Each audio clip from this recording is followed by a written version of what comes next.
rags to riches, the American dream, overused terms, but words that truly represent this genuine Arizona pioneer. My name is Tom Chauncey.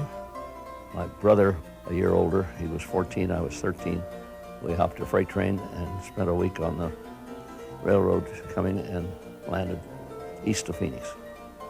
I remember saying to my brother and looking around, I said, I'm never going to leave this place.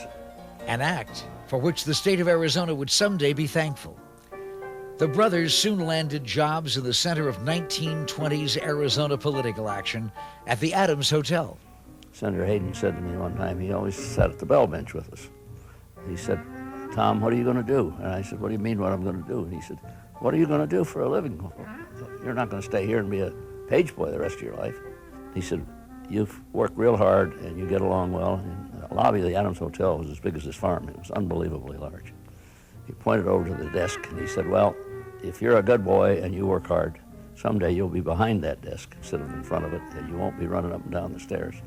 And that's about as far as you're going to go without an education.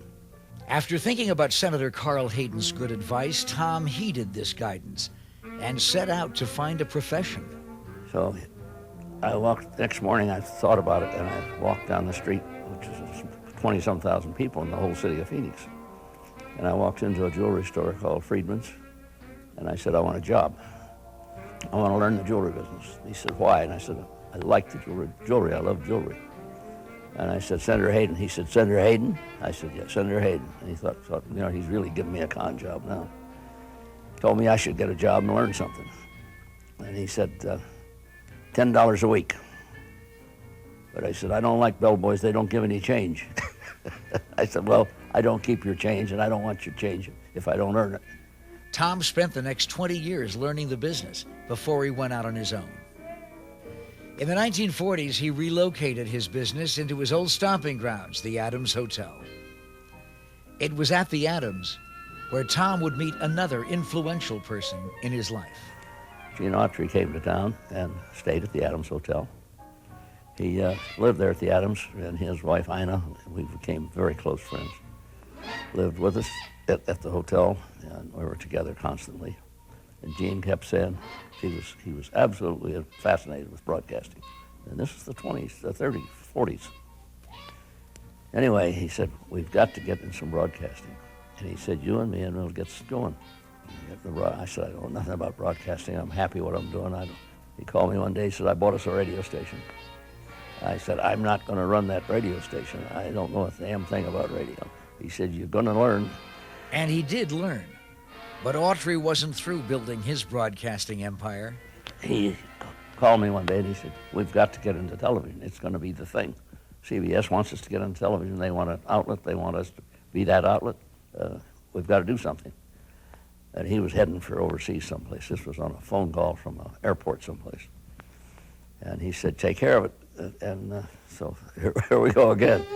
And thus was the beginning of television broadcasting in Phoenix. KOOL, KOOL-TV was born. But the television business wasn't an immediate success. It was a disaster. We lost money like it went out of style. I went to the bank 5 times in 1 week. Terrible losses, $100,000 a month. In the meantime, Gene and I had built a station in Tucson at the same time. We weren't satisfied with losing enough down there. And we were losing $50,000 a month there and $100,000 here. As Arizonans began buying television sets, business turned around. The programming was just whatever you could get. A lot of it was live. It wasn't very good. People would look at damn near anything, I guess, and they did. One morning, a young visitor came to the KOOL-TV studios looking for a job, a day Tom recalls with fondness. I was looking for him, and I looked over the desk like this. That was Wayne, this fat, chubby little guy. He says, I want a job. I said, job? How old are you? He said, I'm old enough. I want a job. I need a job. I need my mother. I've got to feed my family, and I want a job. I'll do anything. What do you do? He said, I sing. I said, well, sing. Well, he did. My God, I don't know if I got a girl or a boy here. Years later, Wayne Newton would be discovered by Jackie Gleason at a luncheon hosted by Tom. It was this knack for knowing what was good that led to a number of broadcasting firsts. Tom hired Arizona's first female anchor, Mary Jo West. KOOL was the first local station to accept Merv Griffin programming. If you've heard of Wheel of Fortune or Jeopardy, you know the importance of this endorsement. The only independent station in the nation with a documentary department which produced in-depth programs concerning Arizona history and issues. Tom always understood that with a license to broadcast, you had a responsibility to serve your community, a responsibility he didn't take lightly. But the 1980s were an era of takeover.